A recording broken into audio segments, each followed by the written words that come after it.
Bueno, y estamos con Ángel Sastre, que es un periodista español que ha hecho de sus últimos 10 años de su vida un recorrido por distintos países cubriendo conflictos bélicos. Buenas tardes. Hola, ¿qué tal? ¿Cómo estás? Bien, Vamos a ver, vamos a compartir un tape sobre tu trabajo y después charlamos. ¿Te parece? muy bien. Lo vemos.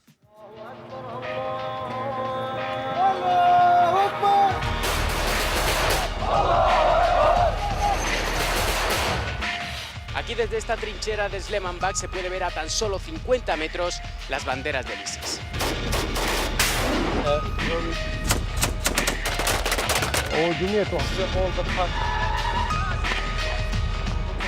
La gente está en mitad de las bombas y de los tiros, intentar cruzar el río, desesperados.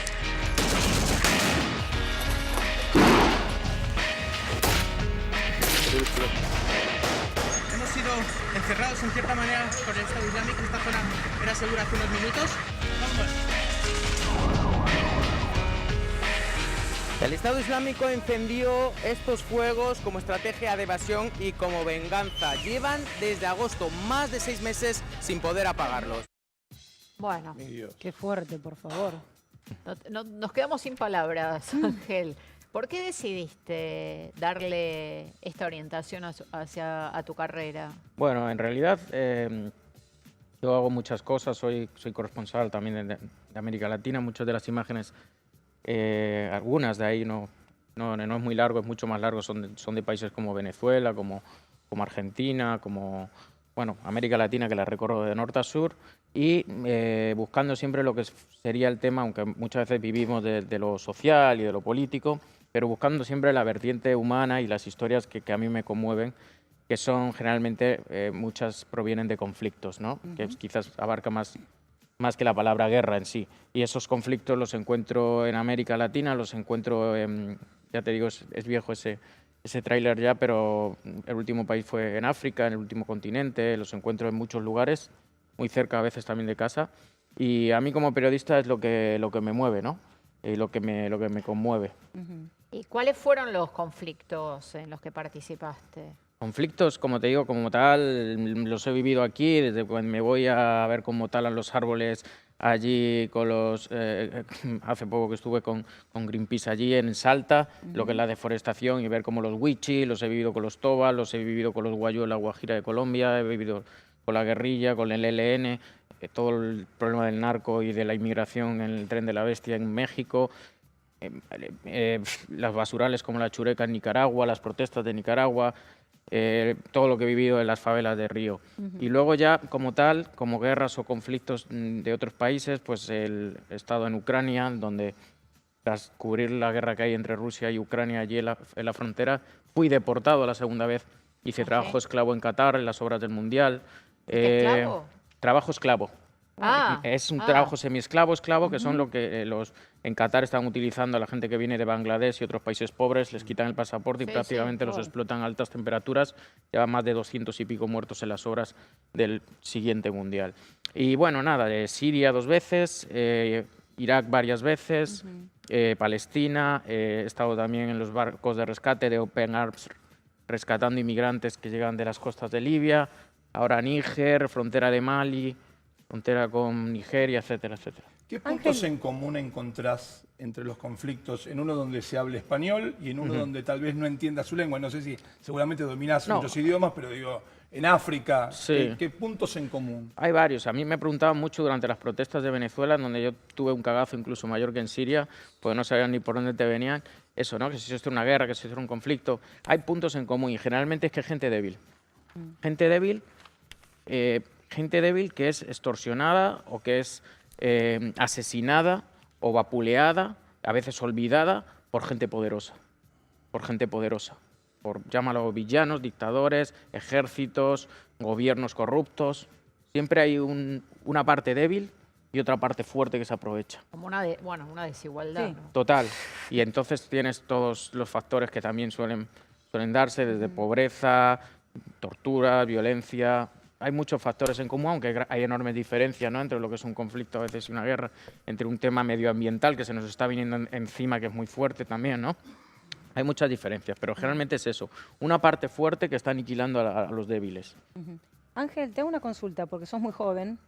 Me gustaría saber primero cuándo sentiste que querías ser periodista, si es que de lleno cuando arrancaste ya empezaste trabajando como corresponsal de guerra o no, y cuál fue esa primera vez que te encontraste en un escenario de guerra en sí, no de conflicto, de guerra, y si tuviste miedo en algún momento por tu vida. Yo siempre me hacen esa pregunta y no sé responderla. No sé si es porque mi padre me leía los cuentos de Tintín, por cierto, que me están viendo ahí en España, online, o los cuentos que me contaba mi madre, o no sé. Pero desde que empecé periodismo tenía muy claro que quería esa vertiente, que para mí era un poco la más romántica del periodista. Y luego, como tal, hice varios... Primero Palestina, pero fue más suave porque eran más territorios ocupados y tal. La primera guerra fue Siria y claro, sentí un miedo aterrador. Ahí salen imágenes, me cayó una granada encima, francotiradores, primer intento de secuestro, etcétera. ¿Y tus padres? Pues recién decías, están mirando tus padres. ¿Qué le pasa a tus padres cada vez que vos le decís, me voy a la guerra? No, bueno, ellos, la verdad que tengo mucha suerte con los padres que tengo. Y bueno, obviamente no es lo que más les gusta, pero lo respetan y bueno, la verdad que no tengo mucha suerte con los padres que tengo. Ángel, sobre todo en Medio Oriente, digamos, si bien siempre fue riesgoso ser periodista de guerra, parece que el periodista ahora ya es un objetivo, antes tal vez no lo era tanto así. No, efectivamente, yo la segunda vez que fuimos a Siria, que sabéis que estuve secuestrado casi un año allí, el panorama ya era totalmente desolador. Ya la primera vez que entramos en Siria empezaron a secuestrar a varios compañeros, vino toda la ola de secuestros, es cuando degollaron a Jim Foley, empezaron las decapitaciones y bueno, los secuestros se han dado también bastante numerosos en Irak, en países como Yemen.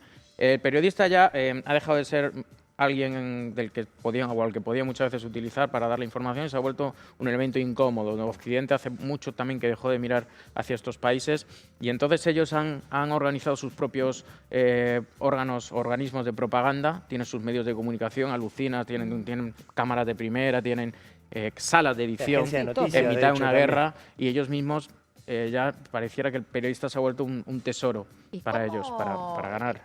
Ay, perdón. Sí, no. Me quedé pensando en este secuestro en Siria, ¿en qué circunstancias te secuestran y cómo atravesaste esa situación? No, bueno, fue precisamente la segunda vez que fuimos a Siria, que fui a Siria, bueno, nada, sencillamente estábamos intentando, ya era una ciudad totalmente devastada, donde los grupos radicales como Al-Qaeda y el Estado Islámico habían tomado la ciudad, habían tomado, sobre todo en mi caso, en Alepo, Al-Qaeda, ya habían tomado la revolución, eran los que mandaban, y entonces, por más que nosotros, en teoría, íbamos con un grupo fuerte que nos iba a defender, realmente era imposible ya trabajar en Siria, era imposible. Cualquier blanquito occidental me refiero, porque llamamos mucho la atención, realmente, ¿no? Con toda una población árabe, bueno, tenía las horas contadas. Entonces, nada, enseguida nos cercaron con un coche, y salen siguientes personas encapuchadas y ahí empieza la pesadilla, claro. Un año. No, 10 meses y medio, bueno, 300. Sí. Es lo mismo. 5 horas. ¿Y cómo fue? Sí. ¿Cómo viviste eso? Bueno, nada, lo vivo como un accidente profesional, no le doy muchas vueltas. Sencillamente fue, bueno, una tortura más que nada psicológica. Sentir el terror continuo permanentemente y estar con una persona tan nerviosa y activa como yo encerrado en sitios muy oscuros y muy chicos, ¿no? Durante mucho tiempo. ¿Ahí hablaban con vos? ¿Te hablaban en inglés? ¿Qué te decían? ¿Cómo era eso? No, bueno, de vez en cuando vienen no, te hablan en árabe porque generalmente los cuidadores no hablan, y de vez en cuando mandan algún negociador o alguna persona que habla un poco de inglés, y ahí es la única vez que puedes comunicarte y con un poco de árabe con tus secuestradores, ¿no? Ángel, cuando elegís vacacionar, ¿a dónde vas? Sí, ya yo ¿qué lugar trato de pasar todas las vacaciones que puedo, porque ya te digo que a veces vivo más de la corresponsalía de América Latina, entonces tengo compromisos con los medios con los que colaboro habitualmente y cada vez que tengo unas vacaciones las paso en las trincheras. De hecho, ahora estoy sumamente preocupado porque no me está saliendo el viaje que yo quería hacer. ¿Cuál es? Trae mala suerte decirlo antes, aunque No ya lo lo he dicho quememos, demasiado. Pero no te está saliendo. Pero, espera, ¿de vacaciones o de laburo?